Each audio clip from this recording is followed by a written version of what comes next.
En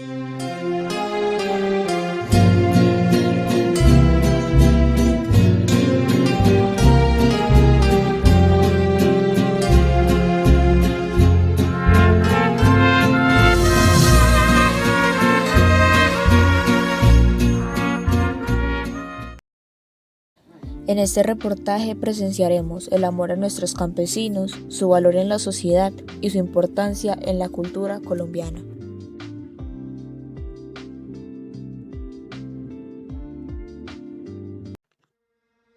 Hola, mi nombre es Mateo Ramírez Ruiz. I'm for the 10th grade. I'm part of the educational institution of Jeremy Parres. My objective for this interview is to touch, to know, and give to know what is the reality of our farmers. Hola, mi nombre es Mateo Ramírez Ruiz. Soy parte del grado 10º en la institución educativa Jeremy Parres. Mi objetivo para esta entrevista es dar a conocer cuál es la realidad de nuestros campesinos. Hello, my name is Manuela, and my objective with this interview is to show what the course of her life and her experience as farmer and business like. To love the countryside is the feeling that should prevail in the city. I am Felipe Rendon Álvarez, and I am part of the group of interviewers with the aim of highlighting the value of the older adult. Hi, my name is Laura Perez Sanchez, and I'm from grade 10-1. My goal is to know the road of the plant in the city. Current situation of many people who suffer the pain of rejection, of leaving their land, of starting in a city where capitalism is the basis of a society, and where tradition is rejected to forget and is converted into interest. In this interview, we're going to focus on the peasant market, on those men and women who try to survive by selling legumes on the streets of the city, and who are overshadowed by the large producing industries. In this life story, we're going to witness the true value of reason and feeling, where the road from the countryside to the city is a struggle between capitalism and tradition. Es importante tener en cuenta que nos vamos a enfocar en la historia de vida de las personas, en su recorrido para sobrevivir, en su hogar, en su trabajo honrado, pero sobre todo en el sentimiento como uso de la razón.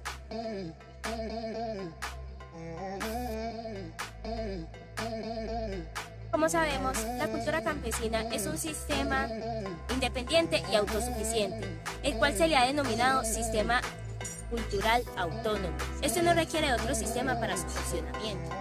Todos conocemos la situación actual que se vive sobre la falta de apoyo a los campesinos, pero pocos conocen las historias de vida tras una lucha opacada por las grandes industrias.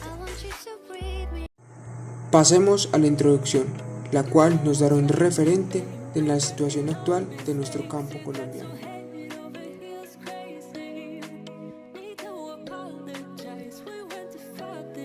El objetivo de esta entrevista es conocer la situación actual de muchas personas, las cuales han padecido el dolor del rechazo, de dejar sus tierras, de comenzar en una ciudad donde el capitalismo es la base de una sociedad y donde la tradición es sometida al olvido y es convertida en un interés total.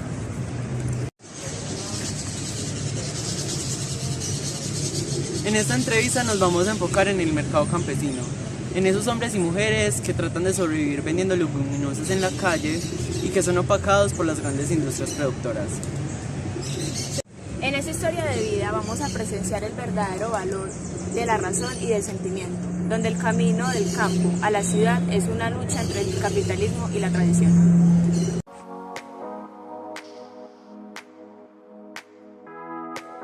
En este instante vamos a presenciar la historia de vida de Juan Guillermo, un campesino radicado por herencia. Guillermo Ayala, vivo en Santa Elena de Barro Blanco, soy trabajador agricultor en mi vereda. Toda mi vida me ha gustado trabajar porque nosotros tuvimos muy poquito estudio y para sacar los productos que cultivamos, para traerlos acá a Medellín. ¿Qué te motiva? Me motiva es cultivar la tierra porque es algo que que me nace desde pequeño. Mi papá me enseñó a trabajar desde los 7 añitos. Por eso precisamente nosotros no estudiamos, porque había mucho trabajo en la finca, entonces nos tocaba ir muy lejos a estudiar y no teníamos forma pues como sustentarlo, el transporte para ir a estudiar, y ya luego pues ya nos dedicamos ya a trabajar la tierra. Trabajar la tierra, muy bien. ¿Qué te hace feliz? A mí me hace feliz ser un silletero de Santa Elena, que hace 35 años desfilo en la ciudad de Medellín. Trabajar la tierra, que es lo mío siempre, sacar mis productos, traerlos al Parque de Belén, venderle a mi gente acá en el Parque de Belén, que es un parque muy bueno, muy bonito para uno vender los productos. Y ahí se sustenta uno, para uno sobrevivir. Qué bonita historia. ¿Y cómo te ha recibido la ciudad? ¿Cómo llegaste hasta acá? Hasta acá, pues yo, primero que todo, vine aquí al Parque de Fátima, que queda cerquita de este Parque de Belén. Y como mi señora vende aquí en el Parque de Belén, entonces ya yo me dediqué ya a estar con ella para poderle ayudar aquí a vender todos los productos, porque a ella le queda muy difícil manejar todo lo que es la mercancía, entonces, y la clientela que tenemos acá. Entonces, para vender, ayudarle a ella a vender todos los productos acá. Me parece una muy bonita historia. Creo que nosotros como ciudadanos muy poco reconocen el trabajo del campo y es un orgullo para nosotros como jóvenes y estudiantes saber esas historias que a uno lo llenan de tanta alegría, de tanta emoción, de tanto conocimiento, de tanta sabiduría y más de ustedes que son esa fuerza para la ciudad, ¿sí? Ustedes son esa fuerza porque acá no hay ninguna máquina que recoja los productos, que recoja los tomates, los procesa, pero nunca los va a recoger. Y ustedes son ese corazón, ustedes son ese centro de motivación que muy pocos lo reconocen, pero que todos saben que lo es. Y muchas gracias por esas palabras y ese recorrido a su historia. Yo soy Felipe Rendón, del grado 11, y ahora vamos a dar paso a otra de mis compañeras. Te va a hacer otra pregunta sobre esa historia, sobre esa vida, sobre ese recorrido, sobre ese progreso y sobre esa lucha que mantienes viva en tu corazón. Listo. ¿Por qué te dedicas a este sector agricultor? Este sector. Porque a mí siempre me ha gustado eso, la agricultura, y como no pudimos estudiar cuando estábamos en la edad de estudiar, entonces nos dedicamos a trabajar la tierra, a sembrar nuestros productos, todos los que traemos acá al Parque de Belén, para venderlos acá en esta linda plaza que es el Parque de Belén. Ah, ya. ¿Y cuál es su principal desafío acá, en ese sector? ¿Cuál es su principal desafío? El desafío mío es atender a la gente muy bien acá, porque la gente nos acoge mucho, nos quiere mucho. Y como traemos productos tan frescos, entonces la gente nos busca siempre para comprar todos nuestros productos. Nosotros nos sentimos muy felices acá vendiéndole los productos a la gente acá del sector de Belén. ¿Usted ha tenido muchas dificultades en este sector? No, No. en este sector no he tenido dificultad, gracias a Dios. Hemos podido salir adelante gracias al trabajo que nosotros tenemos en Santa Elena. Y desarrollar aquí el trabajo en el Parque de Belén es algo muy productivo para nosotros. ¿Tú crees que de alguna manera la agroindustria afecte al campesino en general? Pues no afecta, porque en realidad pues uno se defiende muy bien con las legumbres como trabajador del campo, sembrando los productos y sacarlos acá a la ciudad de Medellín, al Parque de Belén. Entonces uno se siente muy contento porque ahí tiene uno su sustento para uno sobrevivir, gracias a Dios. ¿Cree usted que el campesino es ignorado o que no le brindan suficientes garantías? Pues a nosotros poquitas garantías nos brindan por parte del gobierno, de ninguna manera, solo nosotros nos vamos defendiendo nosotros mismos, porque no hemos tenido pues como un apoyo del gobierno para nosotros trabajar la tierra ni nada. Uno va sobreviviendo con lo poquito que va trabajando, trayendo los productos acá al Parque de Belén, y ahí va uno sobreviviendo. ¿Y cuáles creen que serían esas garantías que debería brindarte el gobierno? No, pues para uno la garantía sería que le colaborara el gobierno a uno con insumos para el campo, abonos, semillas para uno sembrar, que como uno todo lo tiene que comprar, lo que son las semillas, entonces a uno siempre le sale costosito. Si uno tuviera una ayuda del gobierno, pues el sustento sería para uno mejor. Claro, ¿y cuál crees que es la perspectiva del país ante el tema del campesino? ¿Le está dando importancia, lo está rechazando, ignorando? No, en ninguna manera pues nos rechazan ni nos ignoran. No, listo. ¿Qué mensaje les darías a las personas después de este recorrido por tu vida? No, pues el mensaje que yo les daría que siguiéramos trabajando como lo hemos siempre ha sido desde la niñez y que cada día haya buen progreso para nosotros.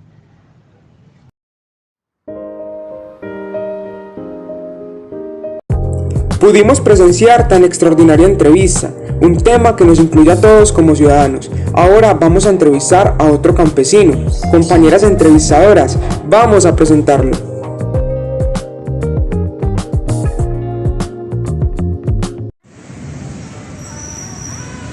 Vamos a presenciar la historia de vida del señor Carlos Orlando, un campesino radicado en Belén. Daremos paso a la entrevista realizada por nuestro compañero Felipe. Buenos días. Buenos días. ¿Cómo está? Muy bien, ¿y usted? Muy bien, gracias a Dios. Bueno, nosotros somos un grupo de estudiantes, como ya te lo habíamos contado. Estamos en un proyecto del campo a la ciudad, se llama El Tema, y nosotros queremos saber tu historia de vida. Entonces, cuéntanos quién eres, cómo te llamas. La historia de vida mía es la siguiente. Yo nací en un pueblito cerquita a Buga, La Real. Buga pertenece al Valle del Cauca. Es un pueblito que está bastante cerca de Buga. Es un pueblito campesino, donde se cosecha café, caña, etc. Es un pueblito que las culturas y la gente del campo tiene muy buenas proyecciones, son gente sana, son gente del campo, son gente que no le gusta hacer mal a nadie. Sobre todo, son gente muy formal. Es una gente que llega usted a su casa, los atienden muy bien, se entregan con todo. Lástima que en este momento ya no se puede ser así, pero anteriormente era así. La gente se hospedaba, la gente se le daba de comer, se atendían muy bien. Esa es parte de él. Ya después ya me vine para el eje cafetero. En el eje cafetero estuve trabajando en el campo, por los lados de Chinchiná, por los lados de Marsella, El Rayo, todo el campo. Ya después ya me vine para acá, para Antioquia, me coloqué en la alcaldía de Medellín y trabajé allá en la alcaldía de Medellín 36 años. Y ahora ya me radiqué aquí en el Parque de Belén y aquí trabajo embelleciendo el calzado a la gente y así vivo felizmente y contento. Una historia muy bonita. Sí. ¿Qué te motiva cada día a venir a este parque tan bonito y seguir con esa historia de vida, seguir con esos recuerdos, con ese entusiasmo para embellecer los zapatos que cada día lo haces con tanto amor? ¿Qué es esa motivación? La motivación es que cuando uno conoce a Dios, entonces ya después de que uno conoce a Dios, Él dice, decía el apóstol Pablo, el que no trabaje, que no coma. Entonces uno tiene que ganarse el sustento con el sudor de su frente, hasta que vuelvas a la tierra de donde fuiste tomado, porque polvo eres y polvo te convertirás. Entonces debido a eso, mis principios fueron muy buenos, mis padres me dieron muy buenos principios de trabajar, luchar por mí y no ser recostado de nadie, sino depender por mí mismo. Y esa vida del campo acá a la ciudad, ese recorrido del campo a la ciudad, ¿cómo fue? Muy duro, muy... Es un proceso muy duro porque no es lo mismo estar uno en el campo, a donde usted tiene todo, a donde tiene felicidad, a donde tiene tranquilidad, a venir a una ciudad a donde no ve sino raponeros, gente mala fe, gente que no entiende la humanidad. En cambio en el campo la vida era diferente. Una historia muy bonita y muy cautivadora. Sí. Nosotros como estudiantes somos tenemos esa sensación de que ustedes son ese motor de la sociedad, de una ciudad. El campo es ese motor que impulsa a un gobierno y no lo reconoce, y ahorita va a ser una pregunta muy clave, y sé que con todo este recorrido muchas personas de nuestro salón se van a dar cuenta esas experiencias de vida que marcan a las personas y que realmente son tan bonitas que hacen que uno como ciudadano y como joven siga ese ejemplo de vida. ¿A ti qué te hace feliz? A mí lo que más me hace feliz es haber creído en nuestro Señor Jesucristo, y Él me ha dado todo lo que soy, porque sin Él, nada puede uno hacer. Listo. ¿Qué te hubiera gustado seguir en el sector campesino? Me hubiera gustado, pero desgraciadamente ya las actividades de allá ya han sido muy abandonadas por el gobierno, entonces ya no hay forma de trabajar ni de luchar, entonces tenemos que salir a ganarnos el pan de día a las ciudades. ¿Cuál ha sido su principal desafío en la vida? Seguir adelante, seguir luchando por mi esposa, por mis hijos, y vivir correctamente, sin hacer mal a nadie, sino disfrutar estos años que me queda de edad que tengo. ¿Le ha sido muy difícil adecuarse como a esta vida de ciudad? A uno le es muy difícil desde que se sale del campo adaptarse a esta vida, porque las cosas son muchas. La ciudad es una ciudad muy acosada, es una ciudad muy compleja, y hay mucha deterioración de la humanidad. Se acabó las buenas culturas, se acabó la moral, se acabó la buena fe, ya no quedan sino pura gente que no son sino malas intenciones, ya no es lo mismo.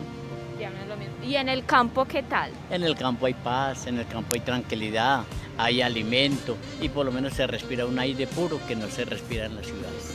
Listo. Muchas gracias. ¿Cuáles las razones por las cuales usted abandonó el campo? ¿Cree usted que la agroindustria afecta a la economía del pequeño campesino? La mayoría de la industria de las ciudades afecta al campesino desde que hay tanta mala fe, y los campesinos son explotados por medio de los capitalistas que compran los alimentos a muy bajo precio.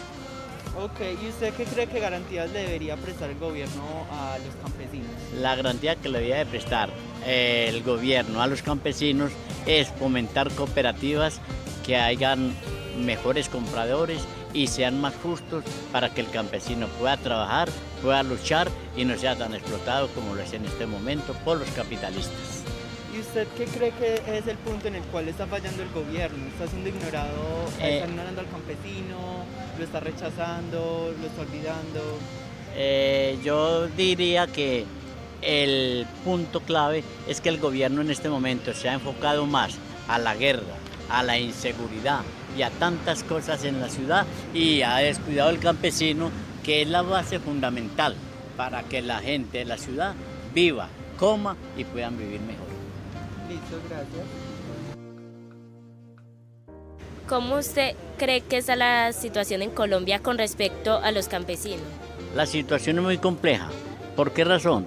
Porque el campesino en este momento es ignorado totalmente por la sociedad, y en este momento lo miran, pero desde lejos. No es para apoyarlo, no es para darle una voz de aliento, sino para explotarle lo poco que ellos tienen.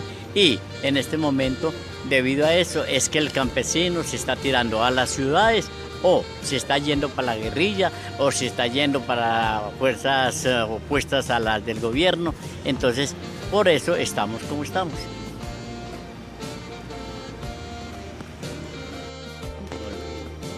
¿Qué mensajes darías después de este recorrido de historia de tu vida?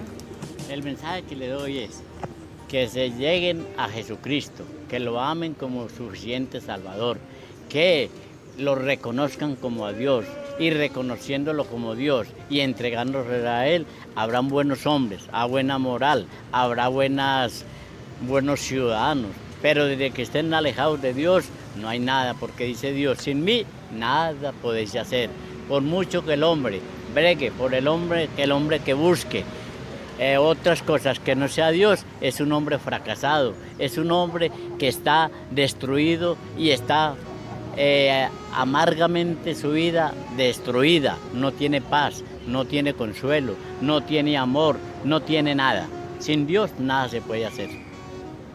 ¿Cómo crees que la bondad ayuda a fortalecer la paz? Siempre y cuando uno tenga a Dios en su corazón, uno tiene paz en la vida, tiene paz con los demás, tiene paz consigo mismo, es un buen ciudadano y fuera de eso, dice Dios, que teniéndolo a Él, uno lo tiene todo, no le falta nada. Tantas experiencias, vivencias, aprendizajes que nuestros campesinos y adultos mayores nos dejan a diario. A partir de esta entrevista, reflexiona y piensa si vas a ser parte del cambio.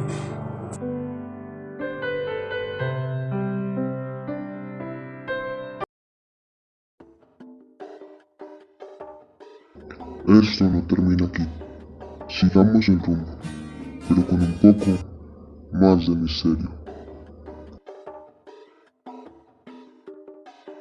Nuestras abuelas siempre nos han contado historias que parecen difíciles de creer, pero que en cierto modo te imaginas aquellos relatos y lo difícil de creer pasa a el todo es posible. Y con ello damos paso a una historia que, espero, y te deje los pelos de punta. Daremos paso a un mito del campo narrado por la señora Elvia. Está cerca de mi casa, cerca de la casa del campo donde vivíamos. Y ese señor a las 11 de la noche le dio por irse para la casa que vivía muy lejos, muy arriba.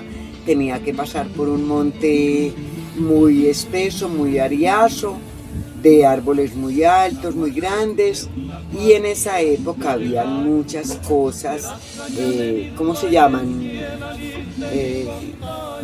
Extraterrestres o muchas cosas... Ánimas. Diabólicas, digamos diabólicas, que uno... Y de por sí mi mamá nos enseñaba que la noche tenía sus propios dueños, que tenía sus propios espíritus, que no podíamos silbar, que no se podía hablar muy duro de noche. Bueno, habían muchos agüeros, eran agüeros que había. A las 11 de la noche, cuando el tiempo era muy largo, el tiempo era muy... No es como ahora pues que empieza a las 6 de la tarde y al momentico está medianoche, no. Eran muy largas las horas, eran muy largos los días y las noches también. Y el señor se fue de ahí, de esa fiesta, a las 11 de la noche. Los amigos le decían que no era capaz de irse, porque el señor no había experimentado lo que podía suceder. Pues el señor tal vez no creía lo que le podía suceder. Los amigos le decían, no eres capaz de irte, ve muchacho, no sos capaz de ir, sí soy capaz. Y es que para probarles les digo, cuando vaya donde un señor sabino, en la casa de un señor sabino, les doy un grito. Cuando me vaya a entrar al monte, doy el último silbido. Y cuando dio el primer silbido, en la casa junto a la casa del señor Sabino, no sintió nada. Cuando la dio más arribita de la casa de Toño Vidal, sintió un eco. Oyó como que el silbido hubiera hecho un eco. Y cuando subió al monte, no le hizo caso a ese eco que hizo el silbido. Y siguió. Cuando ya fue a entrar a ese monte que era muy ariazo, les llamamos ariazo porque era muy tupido, era un monte muy que nadie lo exploraba, nadie exploraba ese monte. Los llaman todavía el monte de Cucurucho. Eso es en el camino que va para Santo Domingo, de ahí de la vereda La Negra. Van todos los cosecheros, las personas del campo, van allá al municipio de Santo Domingo, por ahí, por ese camino se van, o se iban, en esa época se iban. Y cuando el señor llegó a la orilla del monte, que ya se iba a entrar al monte, dio el último silbido. Y algo muy extraño, una bestia, algo le contestó junto a él. Y el señor, pues lleno de pánico, ese señor lleno de pánico, corrió, se fue corriendo por entre el monte y esa cosa él la sentía encima, era como una bestia, como el tropel de una bestia. Pero él sentía algo anormal, algo sobrenatural sobre él. Sentía ese señor. Pues yo me lo imagino, porque mi mamá también contaba de lo que a ella le pasó estando ahí. Y ella dice que eso era muy grande y eso hacía un ruido. Eso, cuando ella sintió que eso pasaba por el frente de la casa, eso hacía un ruido así como así, un ruido muy extraño. Entonces, así ese señor sentía esa bestia sobre él, hasta que llegó a la entrada, porque eso era un camino real. Entonces dejó el monte, cuando ya se terminó el camino por entre el monte, él empezó por entre un como matorral, era nada más matorral. Y encontró la entrada a una casa de José Vidal, a la casa de José Vidal. Y el señor se desvió a esa casa y se entró allá a esa casa. Y era tanto el miedo que ese señor llevaba, ese susto que ese señor llevaba, que abrigaba el corredor. Y el señor se saltó esa chambrana y por ende, debido a la velocidad que llevaba, abrió la puerta de la sala de esa casa. Y se entró a esa casa y entonces ya los moradores se levantaron asustados. Cuando ellos se levantaron asustados a ver qué era lo que había pasado, el ruido estridente de la puerta que la habían abierto, vieron que era el señor vecino de ellos y que estaba privado en el suelo, que se había quedado privado en el suelo. Entonces ellos mismos oyeron cuando una voz muy rara dijo afuera que agradeciera, porque en el momento que ese señor llegó a esa casa, cantó el gallo que tenía en esa casa habían animalitos, gallos y gallinas. Y ese señor, ese gallo cantó, inmediatamente vio. Entonces ellos sí oyeron una voz muy extraña que dijo que agradeciera el canto de ese gallo y que si no le hacía ver que la noche, que dueños de la noche, que la noche no tenía más dueños que él. Entonces, pues ahí el señor estuvo mucho tiempo de gasolina o de petróleo y mojaban eso y eso les servía para alumbrar el camino. Pero también eran muy poquitas las personas que les gustaba hacer eso, porque pues al ir por un camino una persona con una cosa de esas tan grande, pues la gente también, los que lo veían se asustaban. Que me mandaron a hacer un mandado después de las 6 de la tarde, porque a mí me daba mucho miedo por las cosas que decían que pasaban. Por ejemplo, ya nosotras, ya cuando pasamos de 10 años, 8, 10 años, ya sabíamos que por ahí, por ese carreteable, que la casa donde vivíamos era la orilla de un carreteable, entonces que por ahí pasaban cosas muy malucas y habían muchos testigos de cuando mi papá ya sabía de eso y habían muchos testigos de que por ahí, por ese carreteable, andaban cosas diabólicas, pues esos espíritus inmundos se pasaban por ahí, por ese carreteable. Entonces a mí me daba mucho miedo que nos cogiera la noche por ahí, o a mí, por ejemplo, que nos mandaran a hacer, así estuviera la vecina a la vuelta. A mí no me gustaba ir porque yo era muy miedosa y lo soy todavía, soy muy miedosa. Por ahí, por esa carrilera, yendo del Porcecito por la carrilera para coger la loma, también él veía muchas cosas por ahí. Entonces era, en esa época, pues yo no sé si todavía eso existirá en los campos, pero al menos en el campo de Porcecito, Santiago, la vereda La Comba, la vereda La Negra, la vereda La Primavera, todas esas veredas han sido víctimas de esos espíritus inmundos, de esos espíritus que no dejan como las personas tranquilas. Se aprovechan de esos que juegan, aprovechan mucho asustar a esas personas que juegan. Por ejemplo, en Cuatro Esquinas había una fondita, la llamaban la fonda de Juancho Alzate.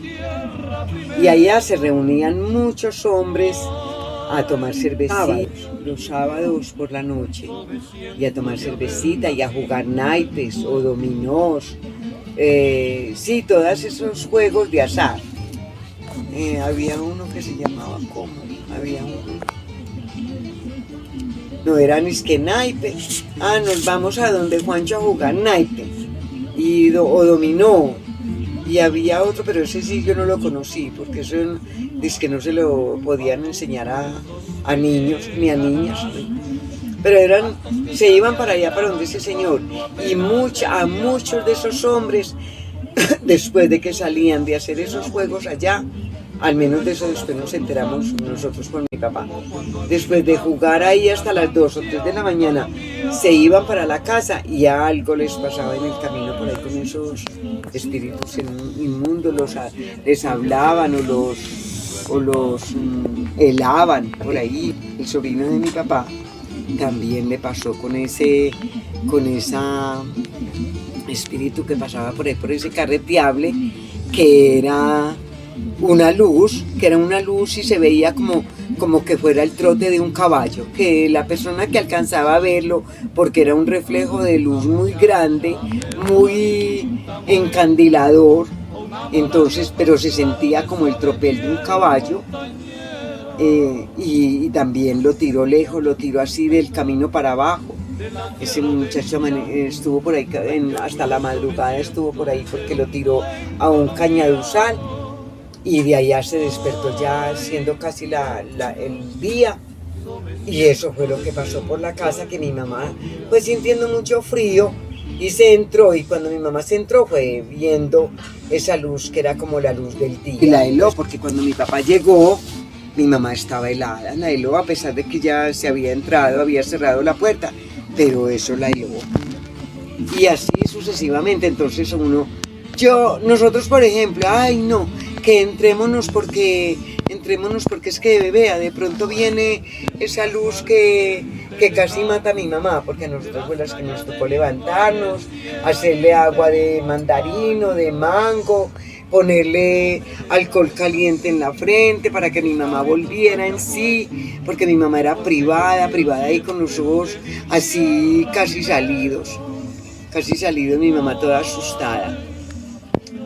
Pero en el campo, en esa época, ¿hace cuánto? ¿Hace 50 años?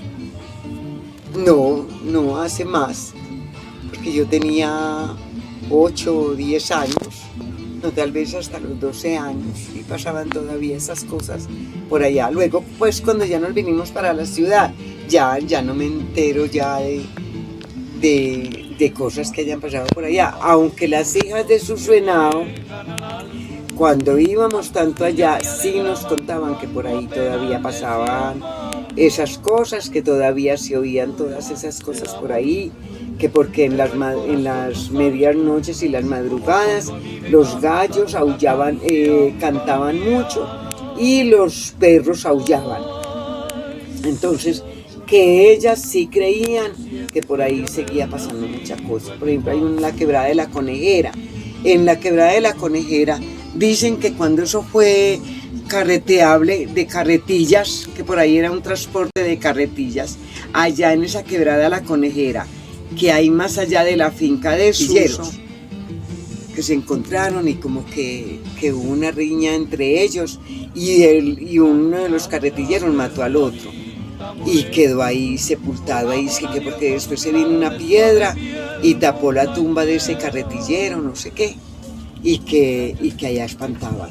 A mí no me tocó eso, sí, no me tocó allá lo que pasó en la Conejera, pero sí decían que en la Conejera había, junto a esa quebrada, que llaman la Conejera porque todavía existe la quebrada, allá todavía asustan, que porque hay veces que van a pasar los moradores de la vereda y sienten cosas raras, a pesar de ser tantísimos años que pasaron esas cosas de las carretillas. Por eso era que ponían carretillas, habían caballos con carretilla para transportar la carga de Paso Nivel a hasta allá a la quiebra, que allá les recogían los carros, los otros carros para Cisneros, para esas partes de allá.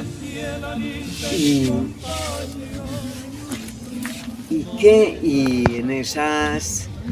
en ese camino, en ese trayecto que hay del Paso Nivel hasta la quiebra, hubieron muchas cosas y ya después eso empezó a repercutir en asombros, en voces malas, en trote de caballos, eso, pues en esa época que había como más inocencia, como más, pues que la gente era más inocente, más causaba miedo. Pues cuando uno le contaban esas historias, a mí me daba mucho miedo. A mí me daba mucho miedo historias que pasaban en Porcecito, pues por allá por la vereda por donde yo sufrí, por donde yo viví. Yo viví hasta los 15 años en Porcecito, allá en la vereda La Negra. Una niñez y juventud muy, hasta los 15 años muy bonita, aunque muerta de miedo, pues porque a mí me daba miedo todo eso, pero muy bueno, muy bien. La vida era muy buena en el campo, cuando eso tampoco había tanta maldad, porque cuando eso no habían esos sembrados de maleza, de esa cosa que ya hoy día sí, los moradores de todas esas veredas, y por eso por la primavera hay tanto asesino, hay tanto atracador, porque se empeñaron en el sembrado de lo que llamamos la amapola, la marihuana, todo eso, por allá por esas veredas. Personas muy sanas, pero ya la generación de abajo de esas personas que hoy viven, de que ya están ancianos, que ya son viejos, esa generación joven ya es con otro mundo, ya otra dimensión de tiempo para ellos, ya fueron los que cogieron otros caminos. Pero todavía sucede mucha cosa, pero ya de espantos o de eso, sí, hasta hace poquito que por la Gallineta, por ese monte de la Gallineta, que mataron al señor Jovino, que era el suegro de Suso, lo mataron y ese señor quedó asombrando, dizque allá en el monte de la Gallineta, allá donde lo mataron, lo ven. También dizque sale por ahí en una parte que llaman es que la Vuelta del Cachaco, que todavía es que asombran allá, pues que andan por ahí por la noche, porque eso de día no se ve. Las personas que andan por ahí por la noche son las que les toca ver eso.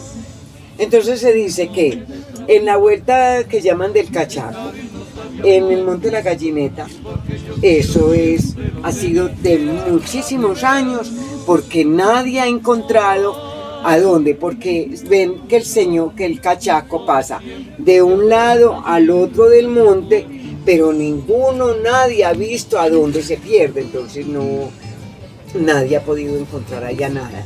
Pues ahora que me dijeron a mí que ya todo ese monte lo rozaron, que ya todo eso es destapado, que ahí ya no hay monte, pues tampoco, porque la Gallineta también era un monte espeso, un monte pues ariazo, de mucho árbol. Llevo muchos años de no ir por allá, pero la vida del campo, la vida que a muchas personas nos tocó, muchas personas del campo nos tocó, fue con todas esos espíritus inmundos, esas cosas feas, esos espantos, todo eso. Nos tocó vivir. Más joven pues tenía precaución de que no le fuera a pasar a uno nada. Pero a mi papá, a mi mamá, a mi abuelo Rafael, a mi mamita Pastorea, a mi papito Eliseo también les tocó ver muchas cosas de esas, escuchar también muchas cosas de esas. El papito Eliseo y la mamita Pastora, que eran de Santa Rosa de Osos, decían que por allá también se veían muchas cosas de esos espíritus, de esos dueños de las tinieblas, de esos dueños de la noche. Terminamos este interview, una gran enseñanza para todos y una nueva reflexión para ti, tú que llegaste hasta aquí.